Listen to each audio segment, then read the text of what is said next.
Je m'appelle Julien, j'ai 35 ans et j'ai arrêté de travailler depuis 69 jours. Et moi, c'est Johanna, j'ai 32 ans et j'ai arrêté de travailler il y a 49 jours. Et bonjour, c'est Nicolas de Immobilier Compagnie, bienvenue dans cette émission. Et dans cette émission, on va prendre le contre-pied du mouvement FIRE qu'on a vu la dernière fois, mais globalement, finalement, même le contre-pied de ma vision de la vie, le contre-pied général de la famille des investisseurs. On va s'intéresser à un couple qui n'a pas choisi d'augmenter ses revenus, mais qui a choisi de s'attaquer à ses dépenses, de les réduire au maximum, bien tout simplement, pour s'arrêter de travailler. C'est juste l'extrême opposé de ce que nous on fait. Je trouve ça hyper intéressant. Et on va pouvoir s'attarder sur la question de justement, est-ce que c'est possible d'arrêter de travailler finalement si on n'a pas les mêmes dépenses, si nos dépenses sont réduites au maximum et si notre vie, elle est totalement prise en charge et qu'on n'a plus qu'à gérer finalement le temps qui passe. Alors, sans plus de transition et comme d'habitude, prends le téléphone d'un ami et abonne-le sauvagement à l'émission ou alors laisse des étoiles et un commentaire là où tu écoutes cette émission parce que c'est ce qui m'aide encore le mieux. Sinon, eh bien, tu vas sur le site immobiliercompagnie.com dans l'onglet formation et là, il y a un seul programme. C'est facile, tu cliques et on travaille ensemble. Ou alors, tu vas dans immobiliercompagnie.com sur l'onglet livre et là, tu peux soit télécharger les 100 premières pages de mon livre Devenir riche sans argent, soit choisir un livre et le recevoir dans ta boîte aux lettres. Bref, je ne suis pas inquiet, tu vas trouver, sans plus de transition, on attaque pour cette vidéo aux antipodes de ma philosophie de vie. Quand on avait notre projet d'arrêter de travailler, on a quand même regardé un petit peu où est-ce qu'on pouvait aller. Et nous, le but, c'était vraiment de diminuer nos dépenses. Du coup, donc, on a regardé un peu le prix de l'immobilier. On a réussi à trouver la maison 2 fois moins chère que le prix de vente de la nôtre. Donc, on a divisé par 2 notre budget prêt immobilier. Il a fallu partir à 1h30 du domicile. C'est quoi votre quotidien alors aujourd'hui? Ça ressemble à quoi depuis que vous avez arrêté de travailler? Du jardinage, pas mal.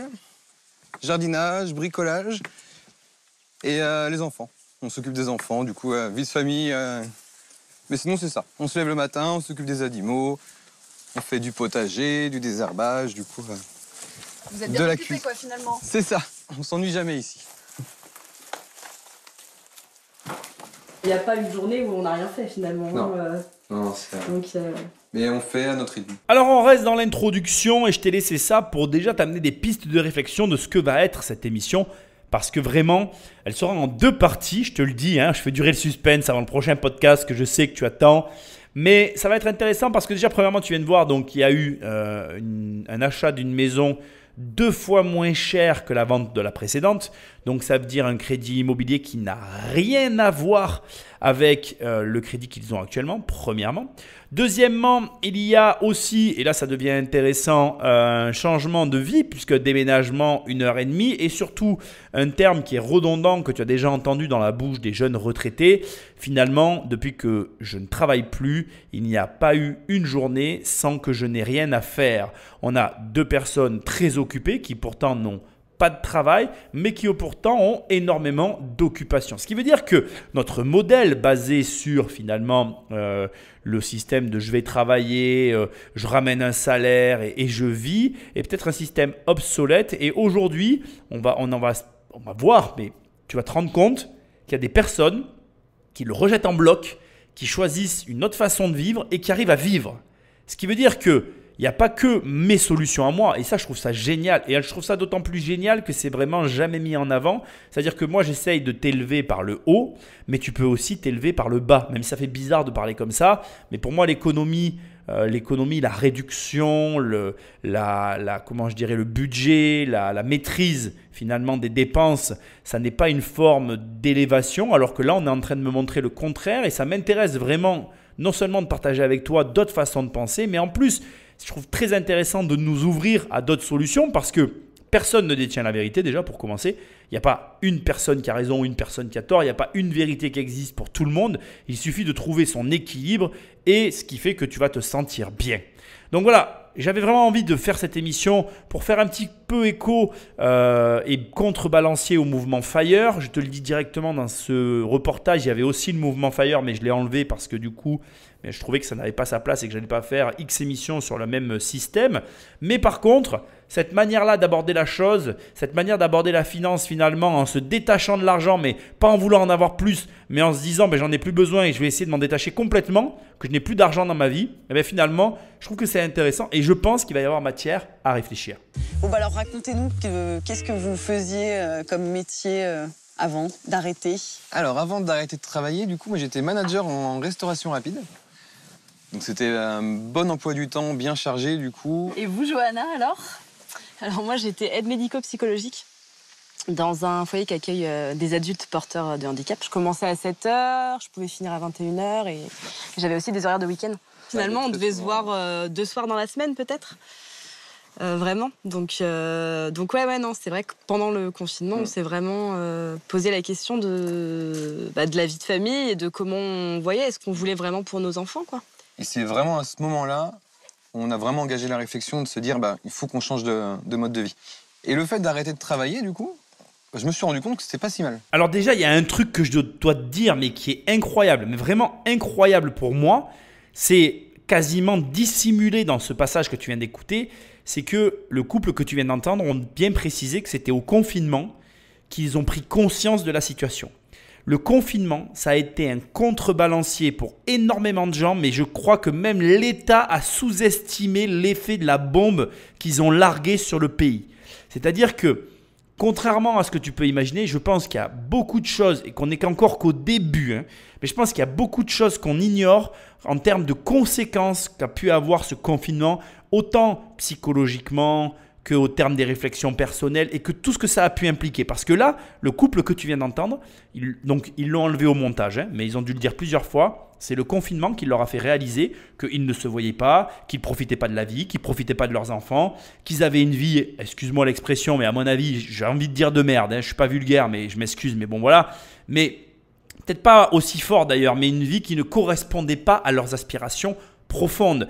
Et le confinement a eu le même effet sur tout le monde. Tu te retrouves seul, chez toi, finalement dans l'attente et dans la réflexion face à toi-même. C'était un petit peu une espèce de petite mort pour beaucoup de personnes et ça a permis de remettre en question beaucoup de choses. Alors il y a ceux qui ont eu l'intelligence, la présence d'esprit de mettre à profit ce temps-là pour se former, pour prendre de nouvelles informations ou comme là, prendre des décisions déterminantes et changer le cours de leur vie. Parce que là, on a vraiment infléchi le cours d'une vie puisqu'on a des personnes qui travaillaient et qui ont tout arrêté pour finalement changer leur mode de vie, changer leur mode de travail, réduire leurs dépenses, déménager, partir loin.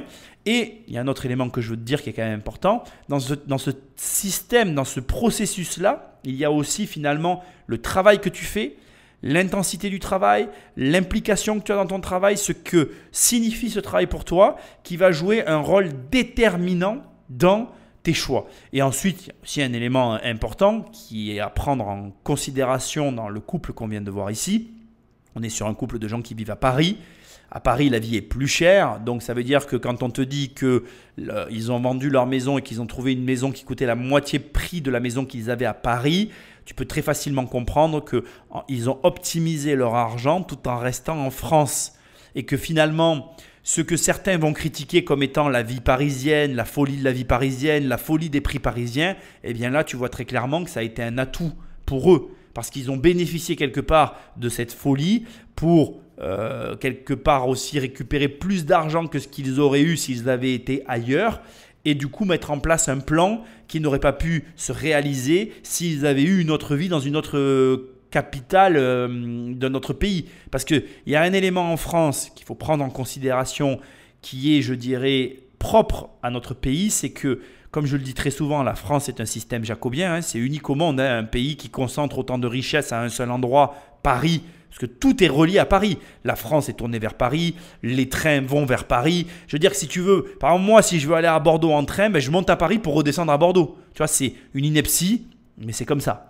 Je veux dire, il y aurait potentiellement, c'est mon opinion, tu vois, mais ça se justifierait qu'il y ait une ligne Lyon-Bordeaux.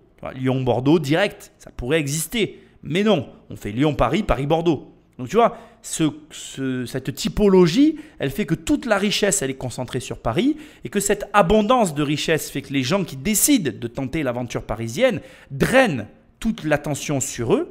Du coup, quand ils décident de changer de vie, ils récupèrent cette richesse et où qu'ils aillent après en France, leur argent est démultiplié. Et le décalage est d'autant plus extrême que, je le répète assez souvent, mais en France, on a vraiment les deux extrêmes opposés. Tu vas avoir des prix extrêmement élevés dans la région parisienne, lyonnaise, bordelaise, voilà, dans les grandes capitales, même Montpellier commence à devenir très cher. Toulouse est une ville extrêmement chère. Et puis tu vas aller dans des petits villages au fin fond des Cévennes, et là tu vas trouver des baraques à rénover à 8 000 euros. Je veux dire, ça n'a aucune commune mesure. Va à Paris, essaye de trouver un prix immobilier à 8 000 balles, ça n'existe plus.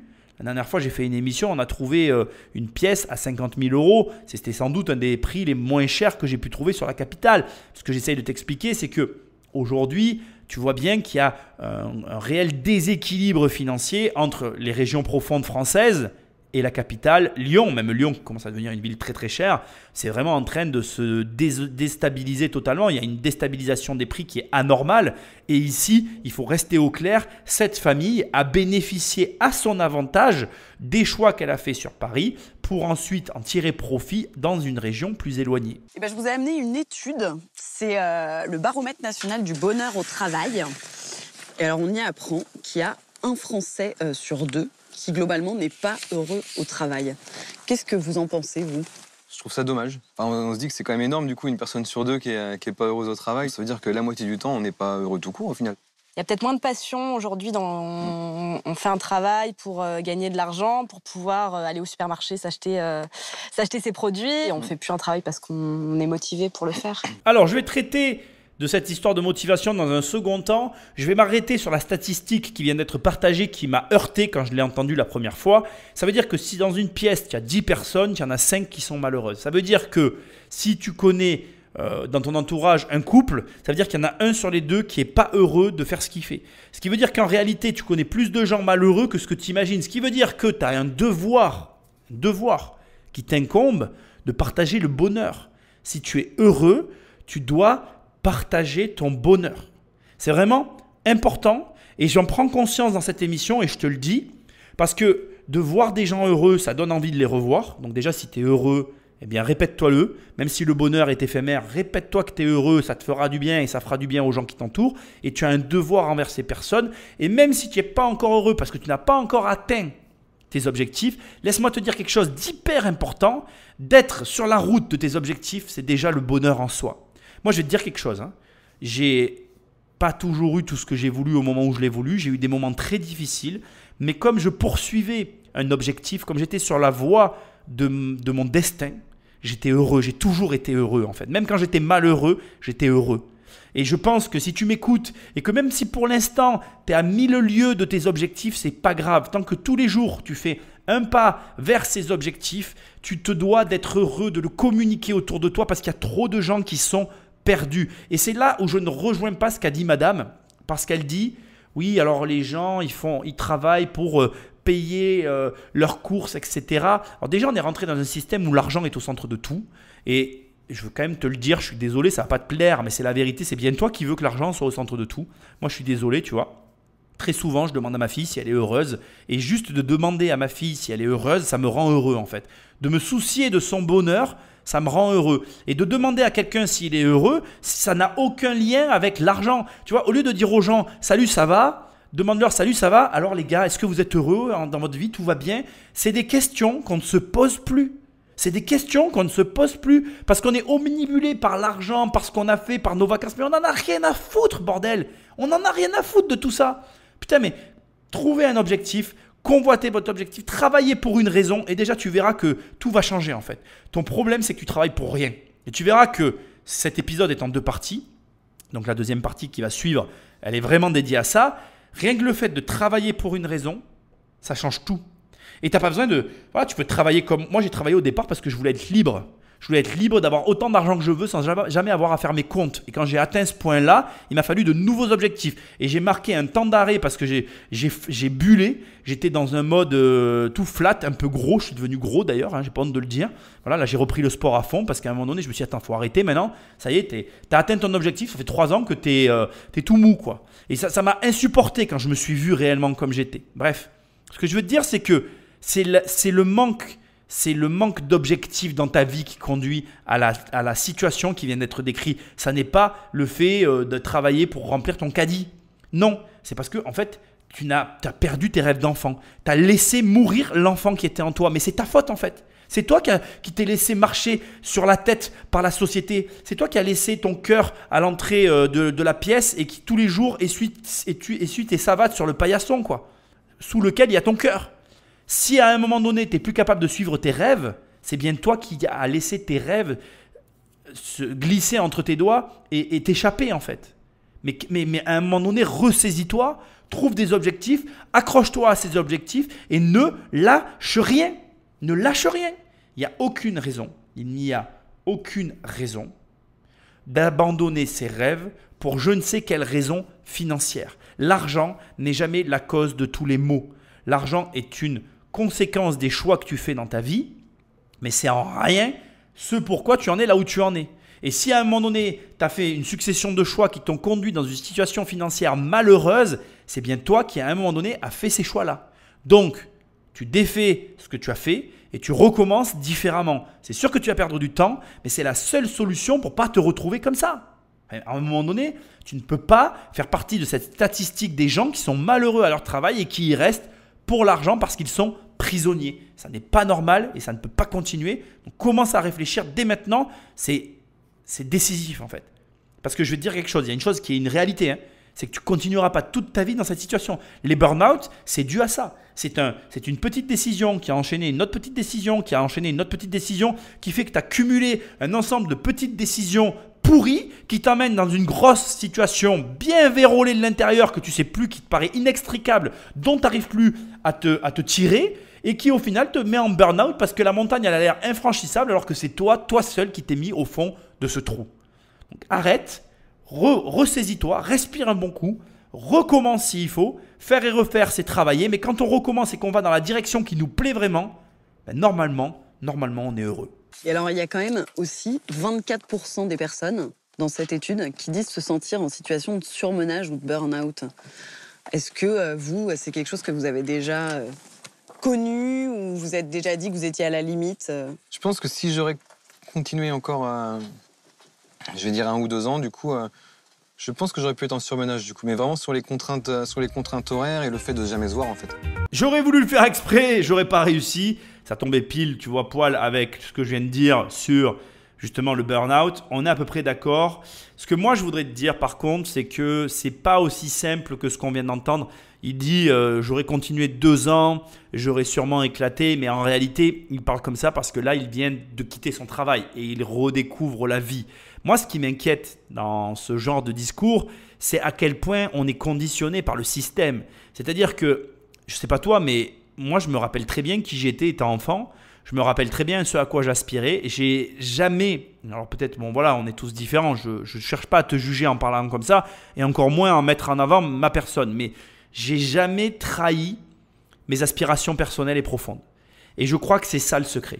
Je pense que si on te demande de faire quelque chose que tu ne veux pas faire, tu te dois de ne pas le faire, même si c'est obligatoire.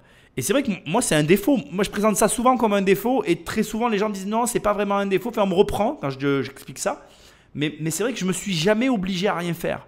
Et les rares fois où je me suis obligé, crois-moi, je m'en rappelle encore. Et ça s'est toujours mal terminé. Et du coup, j'ai toujours interprété ça comme étant quelque chose de négatif que de m'obliger pour la bienséance, la société, l'image, etc.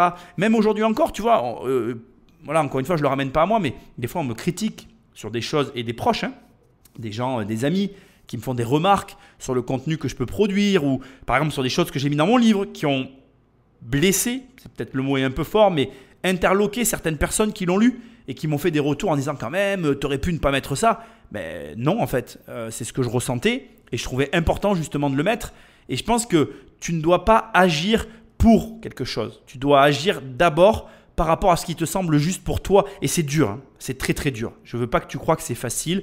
Même moi aujourd'hui encore, sur certains points, des fois, j'ai du mal à agir pleinement. Je pense notamment des fois, je vais dire une chose qui va peut-être te faire sourire, mais des fois tu vas avoir du mal à dire des choses à ta mère, à ta femme, à ton mari, j'en sais rien.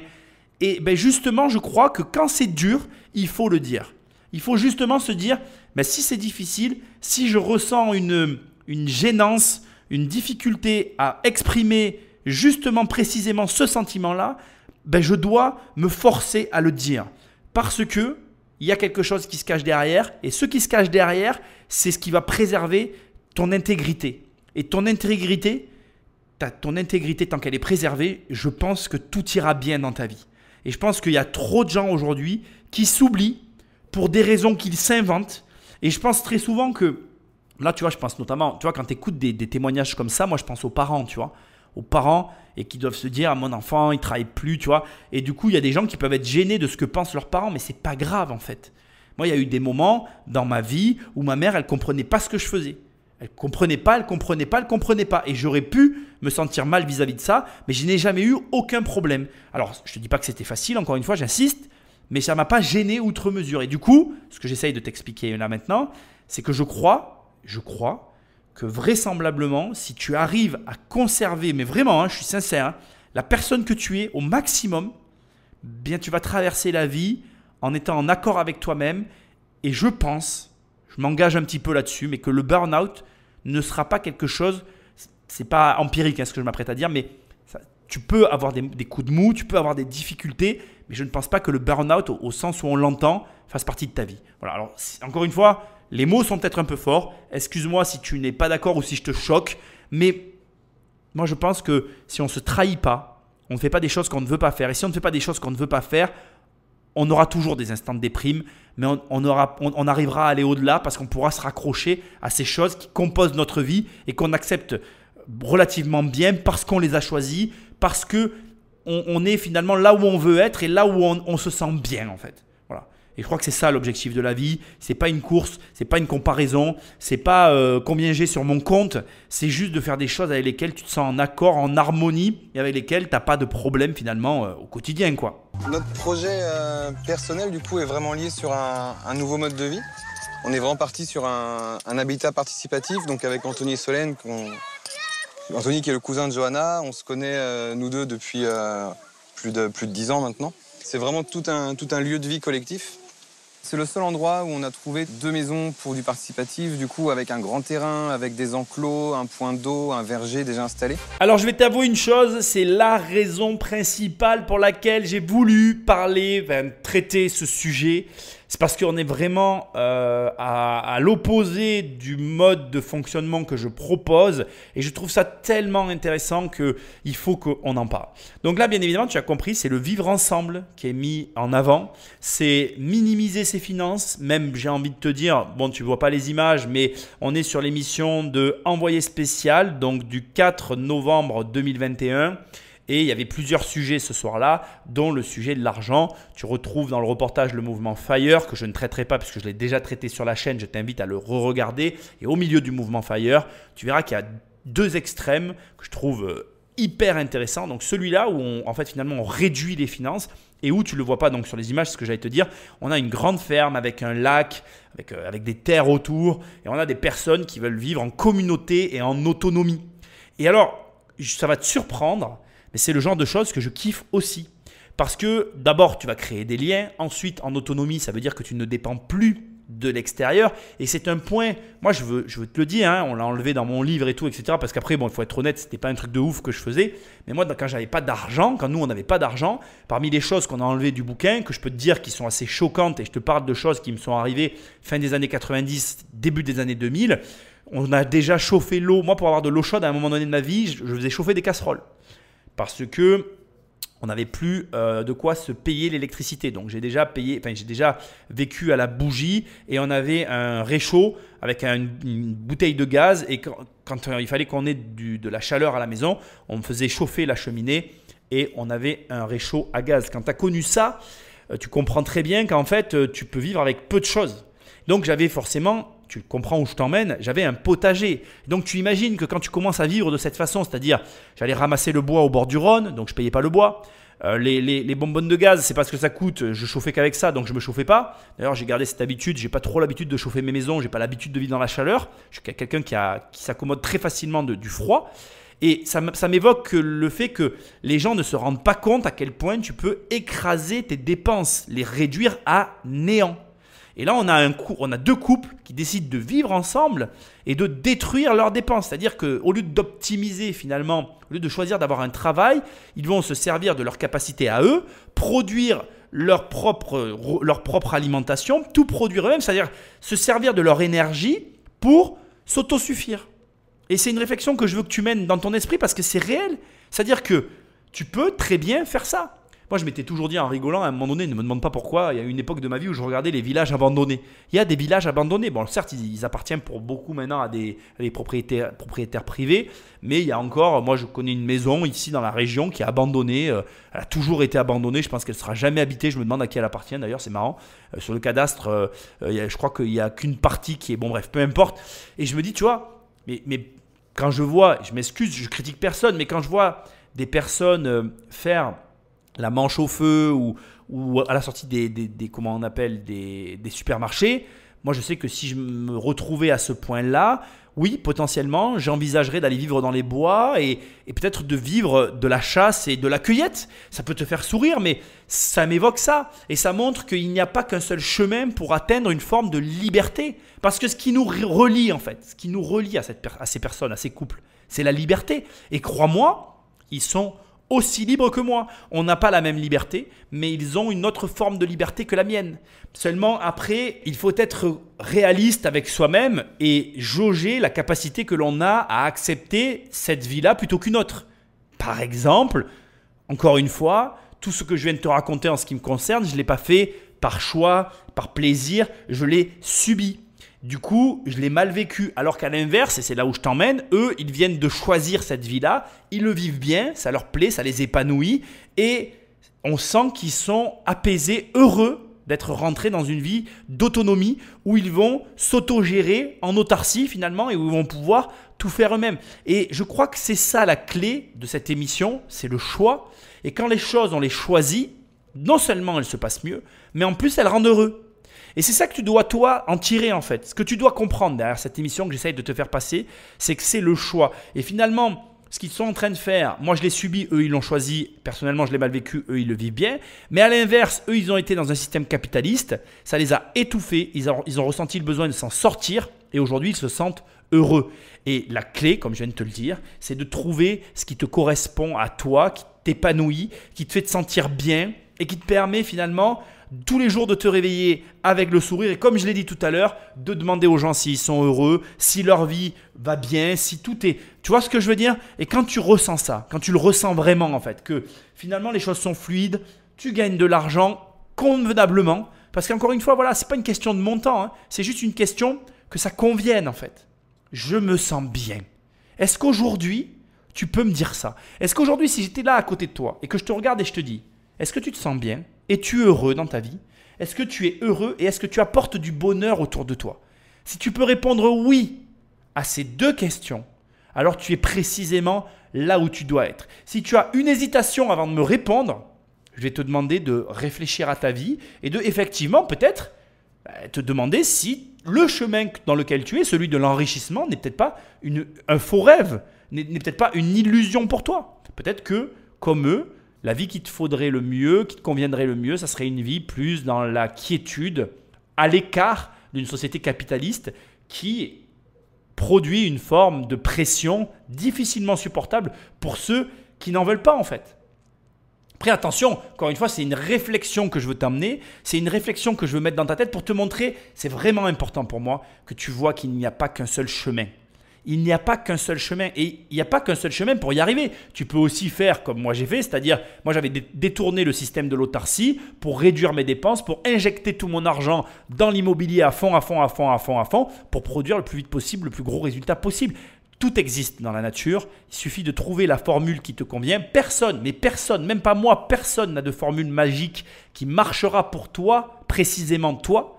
Mais toi seul, par contre, trouveras à force de réflexion, de tentatives, d'essais infructueux, la formule qui te correspond le mieux, celle avec laquelle tu es le plus épanoui, celle qui te conduira non pas au bonheur, mais à ton bonheur. C'est très différent. Le bonheur n'existe pas, ton bonheur existe, le tien. Celui qui te sied le mieux, celui qui te rend heureux. Ton bonheur à toi, solitaire, singulier, unique. Et celui-là seul m'intéresse, c'est celui-là que je veux t'aider à atteindre. Qu'est-ce que vous en pensez de la décision de Julien et Johanna d'arrêter de travailler? C'était très osé de leur part. C'est une décision qu'ils ont prise. Bon, ça a été quand même réfléchi avant, heureusement. Mais non, c'est vraiment... je pense qu'il n'y a pas grand monde qui est capable de le faire.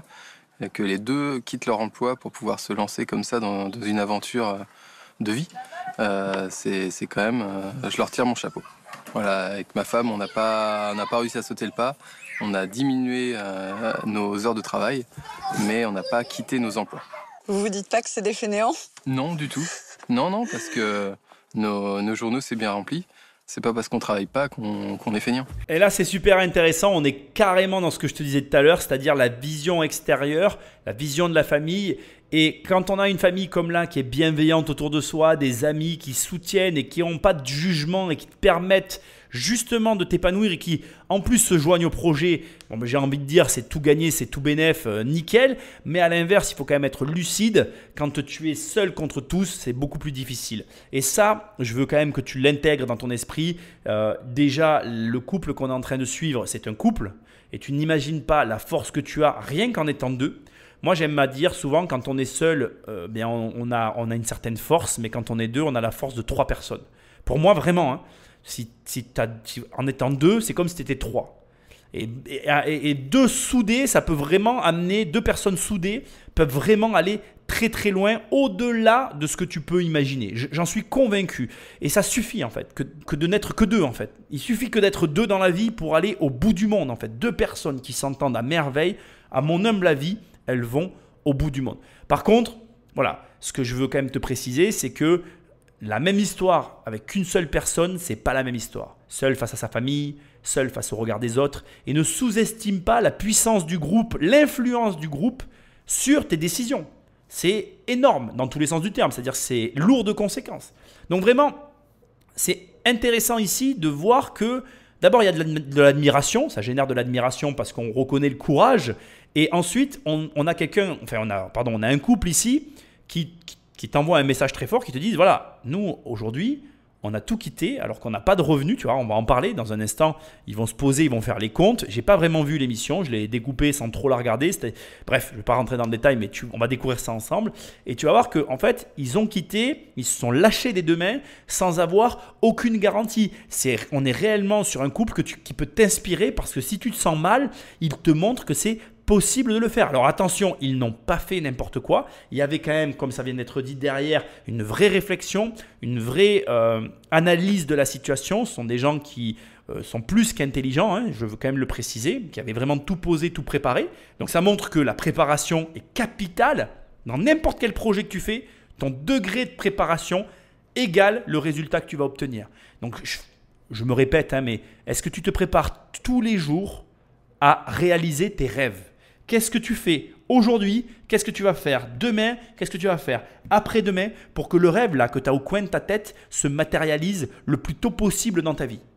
Si la réponse à la question c'est rien, écoute-moi bien, je ne suis pas content et on ne va pas être copains tous les deux. Si la réponse est je fais un peu ceci, un peu cela, ça ne va pas non plus me convenir. Si maintenant tu me dis oui effectivement, là je vois que je peux mettre des choses en place, commence à les mettre maintenant. Parce qu'eux n'ont pas attendu en fait. Ils n'ont pas attendu je ne sais quel événement dans leur vie. Ils n'ont pas mis je ne sais quelles conditions pour que tel événement se produise. Non. Ils se sont lâchés des 2 mains après le confinement. Et c'est hyper important pour moi d'insister là-dessus parce que je suis convaincu qu'il y a énormément de gens qui se sous-estiment et dans leur courage et dans leur capacité à passer à l'action. Et c'est dommage en fait. Tu passes à côté de ta vie. C'est aussi simple que ça. Et franchement, Patrick et moi, on est d'accord pour te dire que là, ça ne va pas du tout. Il faut que tu te bouges.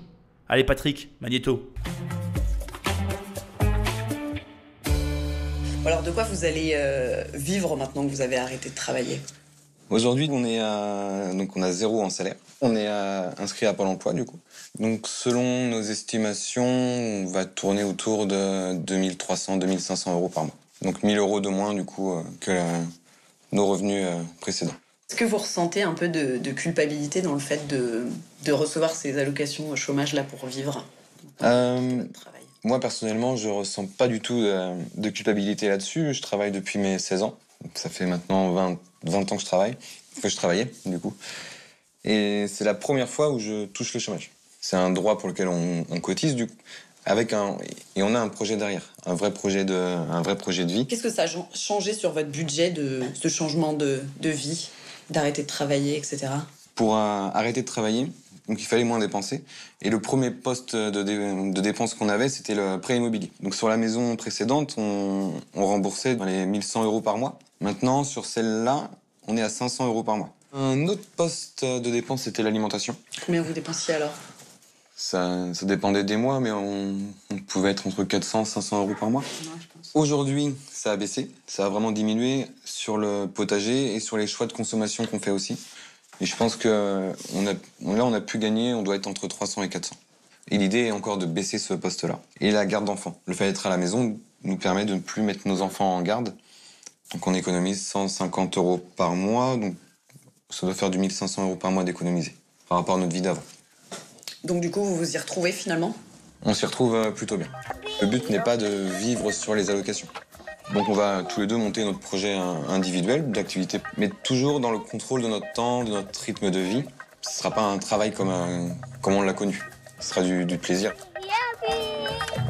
Comme tu peux le constater, ils ont fait leur maths et je voulais vraiment que tu prennes le temps d'écouter tout ça parce que là, c'est implacable en fait. C'est la vie de tout le monde qui vient d'être déballée dans tes oreilles et là, tu ressens réellement toute la pression du monde capitaliste qui met de l'argent sur tous les niveaux de ta consommation, niveaux sur lesquels, pour beaucoup, tu peux les supprimer. Et c'est ça qui est dur, c'est-à-dire que si tu travailles beaucoup de temps comme moi, que tu as peu de temps, tu as des frais de garde, du coup, voilà, c'est de l'argent que tu te dis, j'en ai besoin parce qu'il faut que je paye ça. Comme tu travailles beaucoup, tu manges à gauche, à droite, tu dépenses beaucoup d'argent pour la bouffe, tu as un budget bouffe. Nous, tu vois, on est moins nombreux qu'eux, je dépense plus d'argent qu'eux sur mon budget nourriture. Donc, c'est pour te dire que, en gros, ici, il faut entendre quoi? Parce que je rigole parce que je me dis, c'est vrai qu'on est moins nombreux qu'eux et je dépense plus que lui. Il y a quand même un problème. Mais ça te montre que, voilà, tout est payant dans un système capitaliste. Et comme tout est payant et que tu joues selon les règles du jeu, eh bien, c'est compliqué de se dire comment je fais pour moins dépenser. Alors que dès l'instant que tu vis comme autrefois, et d'ailleurs, c'est marrant parce que si tu as encore tes grands-parents qui ont encore un certain âge, pour ceux qui sont encore de ce monde, tu la vois la différence. Parce que nos grands-parents, ils ne nous comprennent pas en fait. Ils n'avaient pas besoin du 3/4 des choses qu'on possède aujourd'hui. Ils vivaient plus simplement avant.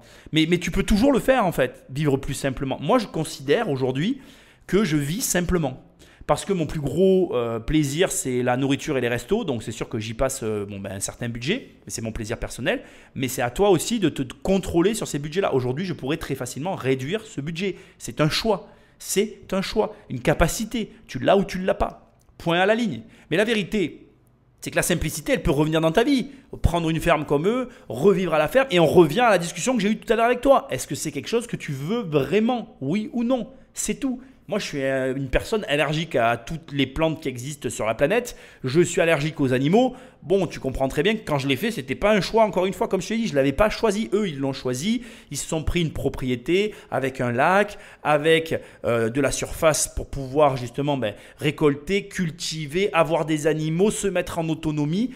Il y en a pour qui c'est fait. Il y en a pour qui c'est pas fait. La ville ne convient pas à tout le monde. La campagne ne convient pas à tout le monde. Il en faut pour tous les goûts. L'idée ici, c'est, comme je l'ai dit depuis le départ, ouvrir ton esprit, accepter la différence et tirer enseignement de ce qu'ils font. Est-ce que tu as déjà fait tes comptes pour voir les postes que tu pouvais supprimer? Quand tu n'as pas d'argent, est-ce que tu as besoin de Netflix? Quand tu n'as pas d'argent, est-ce que tu as besoin d'Internet? Est-ce que tu as besoin, quand tu n'as pas d'argent, d'un téléphone portable type iPhone qui te coûte une blinde et demie? Toutes ces questions, si tu ne te les ai pas posées, tu dois le faire. Oui, ça ne te plaît pas. Oui, tu vas me dire, ah mais non, mais quand même. Oui, quand même, mais tu n'as pas une thune, tu n'as pas une thune. Moi, j'y suis pour rien. Il y a un moment donné, la réalité, et qui est dure à entendre, c'est que tu sais ce que tu devrais faire quand tu obtiens ton bac en fait. Quand tu obtiens ton bac, tu devrais faire ce qu'ils ont fait là. Le problème de toute cette émission, c'est qu'ils ont fait leurs comptes pendant le Covid. Et que c'est pas pendant le Covid que tu fais tes comptes. Pourquoi ils ont changé de vie? Pourquoi d'un coup ils se sont pris le mur et ils ont fait un virage à 180? Parce que pendant le Covid, ils se sont réveillés en se disant « Waouh, mais en fait, la vie que j'ai, c'est pas la vie que je veux en fait. » Quand j'ai posé, que j'ai réalisé où j'en étais, c'était pas là que je voulais être au départ. Et ce que toi, tu dois faire, c'est qu'après tes études, tu dois faire ces comptes-là, tu dois définir là où tu veux aller et tu dois avoir le courage de le dire à tes parents. Et d'ailleurs, excuse-moi de te le dire, mais à tout âge. Ne serait-ce que la pression parentale, elle s'exerce à tout âge. Et encore une fois, tiens, pour te le montrer, pour te prouver que je ne suis pas exempt de ce phénomène-là, c'est que moi, mon rêve, à un moment donné, c'était de faire du cinéma.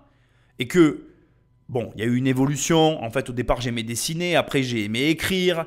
Bref, la réalité, c'est qu'à un moment donné, on m'a mis devant une réalité qui est « tu ne pourras pas en vivre ». Donc, la pression familiale est un poison contre lequel tu dois lutter. Et je ne peux pas t'aider en fait. Personne ne peut t'aider. Ce n'est pas un poison. Les parents, il faut qu'on se comprenne quand même. Je ne veux pas que tu me fasses dire que les parents sont tes ennemis. Ce n'est pas ça. Les parents veulent ton bien. Mais sous couvert de vouloir ton bien, ils essayent sur certains postes de contrôler ta vie. Sauf que tu es le seul à contrôler ta vie. Et si tu ne veux pas te retrouver dans la situation, c'est-à-dire un bon matin de confinement, péter un câblon et faire un virage à 180, il va falloir que tu t'acceptes et que tu acceptes de dire des vérités qui dérangent aux gens qui t'aiment et que tu aimes en retour. Parce que tu sais, il y a un truc sur l'amour que je vais te dire, que je répète toujours, que j'ai mis très longtemps à comprendre. Tu peux aimer n'importe qui sur la planète. Tu peux aimer n'importe qui sur cette planète. Tu peux aimer n'importe qui, c'est-à-dire qu'il y a une personne qui traverse, tu peux être amoureuse de cette personne, tu peux être amoureuse de ton voisin, amoureux de qui tu veux, mais si la personne que tu aimes ne te rend pas cet amour, c'est pas de l'amour. C'est juste que tu aimes quelqu'un. L'amour, c'est quand deux personnes s'aiment réciproquement. Ça, c'est rare, c'est dur à trouver. Et quand on l'a, comme par exemple l'amour inconditionnel de nos parents, eh bien, on a de la gêne envers eux, on ressent des choses envers eux. Et ce qu'on ressent, c'est normal. Mais parce qu'on les aime, il faut être capable de s'affirmer et de leur dire « Papa, maman, je suis désolé, mais là, c'est ça que moi je veux faire. Et je sais que ce n'est pas ce que vous voulez pour moi, mais moi, si je ne fais pas ça, je vais être malheureux. Donc, est-ce que vous voulez que je sois malheureux? Non. Donc, je vais faire ça. Désolé. Mais si vous m'aimez, vous l'accepterez.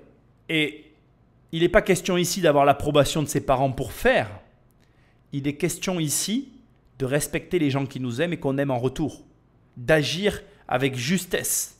Parce que quand on est honnête, quand on est droit dans ses bottes, quand on est franc, quand on est aimant, moi je crois, c'est une croyance personnelle que je partage avec toi, mais j'ai tendance à croire qu'il ne peut rien nous arriver de mal dans la vie quand on agit bien.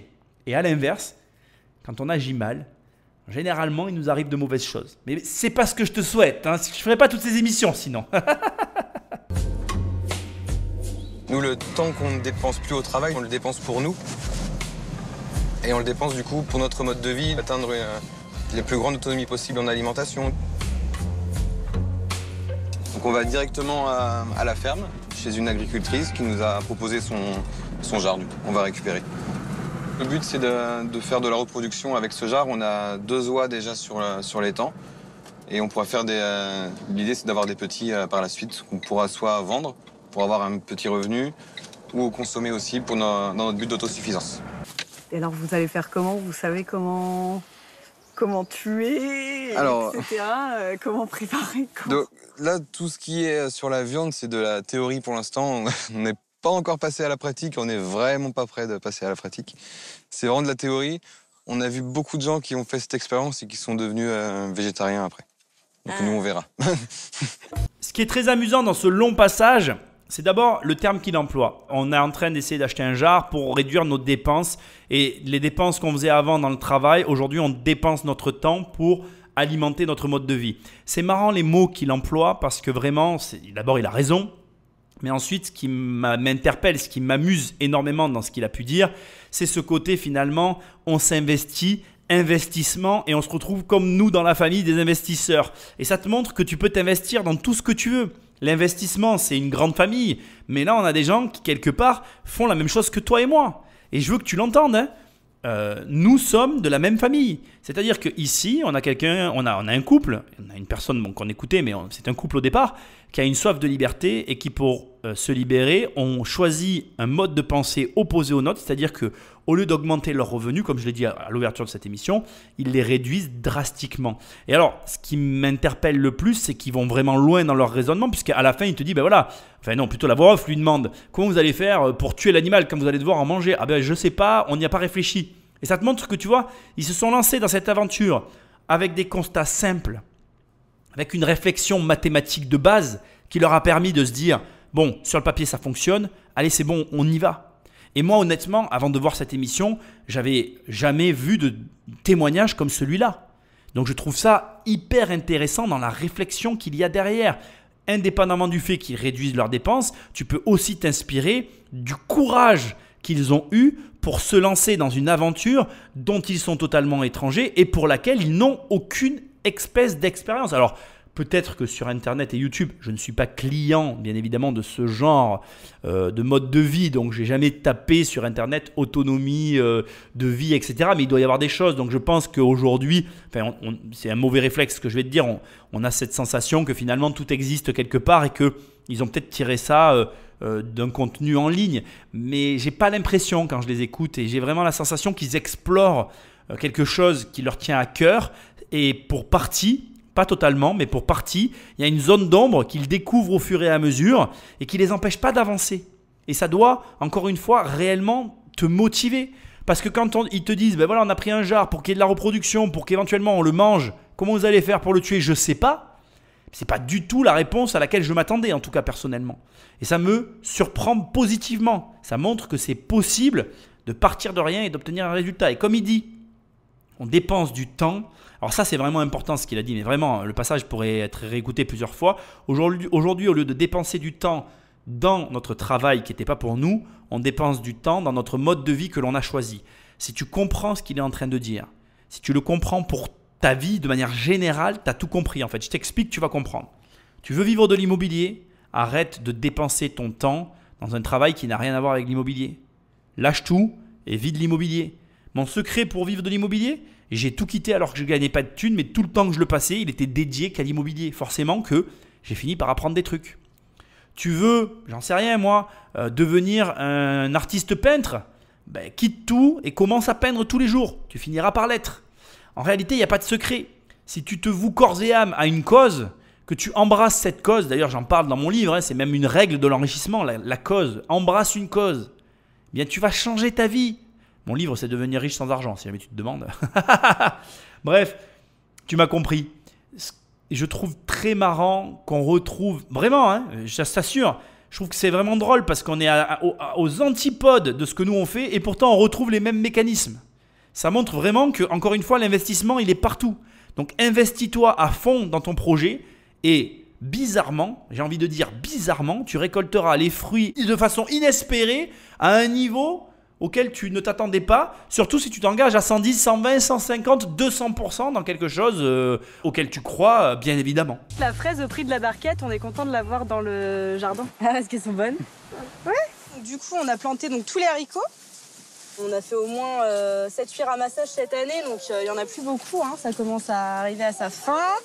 Juste à côté, là, vous avez des carottes. On en voit quelques-unes là, qui sortent. Ça vous vient d'où cette envie d'autonomie alimentaire? C'est vraiment lié à notre projet d'arrêter de travailler, parce qu'une des plus grosses dépenses qu'on a, c'est l'alimentation. Et plus on va produire nous-mêmes, plus on va réussir à baisser nos dépenses, et donc on a plus besoin de travailler. Vous êtes un petit peu fiers de vous quand vous voyez que vous avez fait tout ça?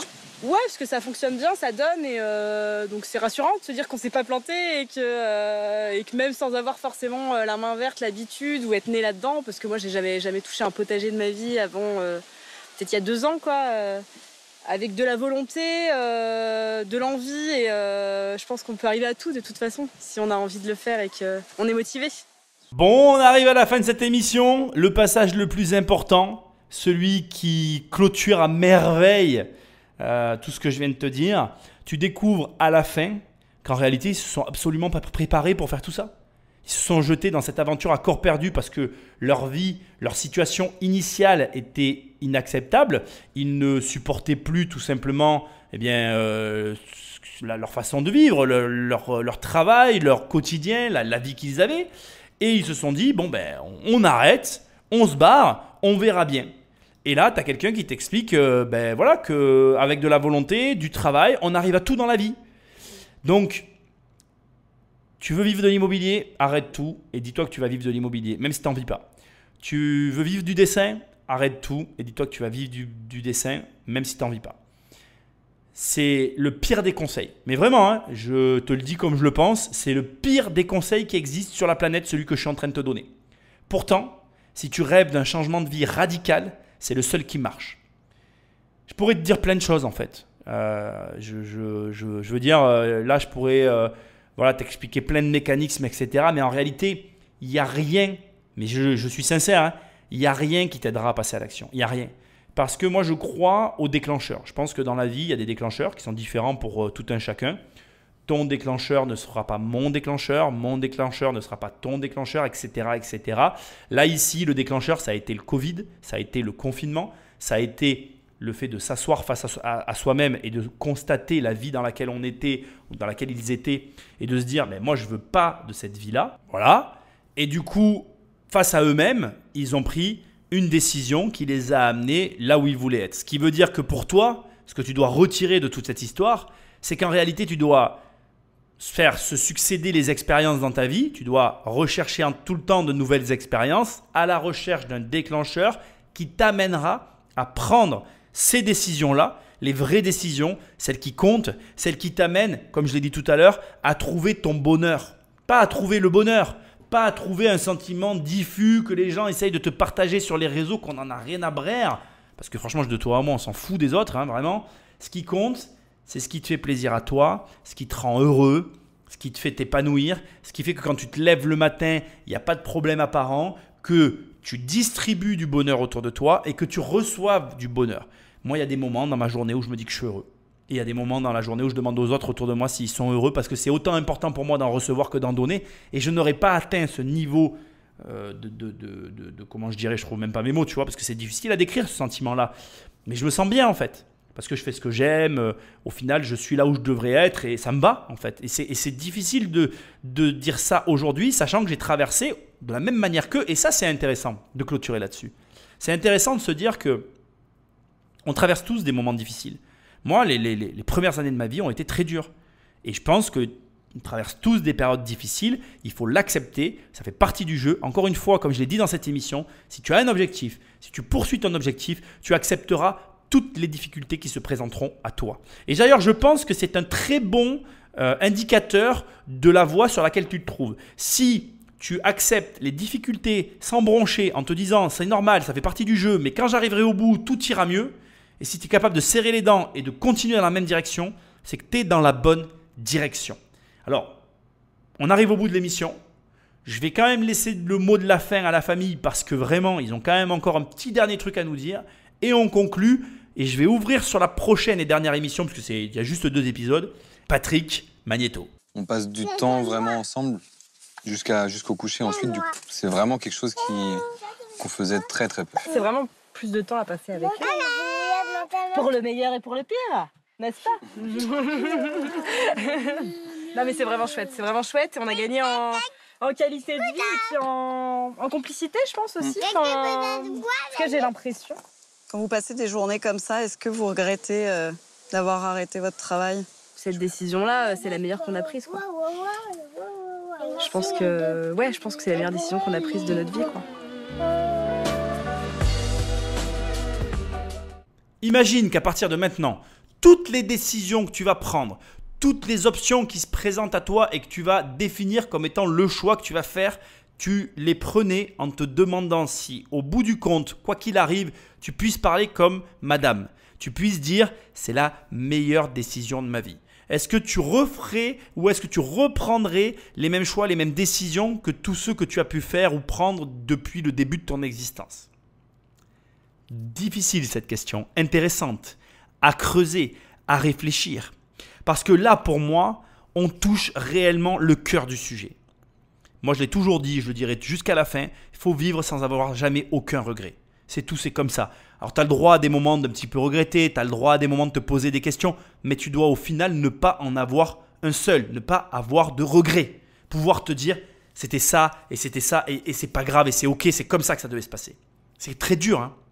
C'est très difficile. Ne crois pas que ce soit facile. D'ailleurs, comme je le dis dans mon livre, fais des choix difficiles et tu auras une vie facile. Fais des choix faciles et tu auras une vie difficile. Je crois que c'est la meilleure des conclusions que je puisse faire sur ce petit épisode qu'on aura fait entre deux là, avant la nouvelle grosse série qui arrive. Petit détail important. On vient de voir un extrême. Il faut que tu comprennes que là, on va voir les deux faces d'une même et unique pièce. C'est-à-dire que là, tu viens de voir des gens qui vont écraser leurs revenus et dans le prochain épisode, que je t'incite vraiment à écouter tellement je vais prendre un plaisir fou à le faire, parce que je ne pouvais pas faire le prochain épisode sans faire celui-là. Je t'avoue que j'ai hésité à faire celui-là parce que c'est vraiment pas mon mode de pensée et je trouve que c'est intéressant, ça fait réfléchir. Mais le prochain, j'ai vraiment très envie de le faire et c'est une personne qui a atteint l'indépendance financière et qui n'a pas aimé. Je t'en dis pas plus. On se retrouve dans le prochain épisode. Pense à liker, partager, prends le téléphone d'un ami, abonne sauvagement, va sur Immobilier Compagnie, laisse un commentaire et des étoiles là où tu écoutes le podcast, prends des livres, enfin bref, fais tout ce que tu veux.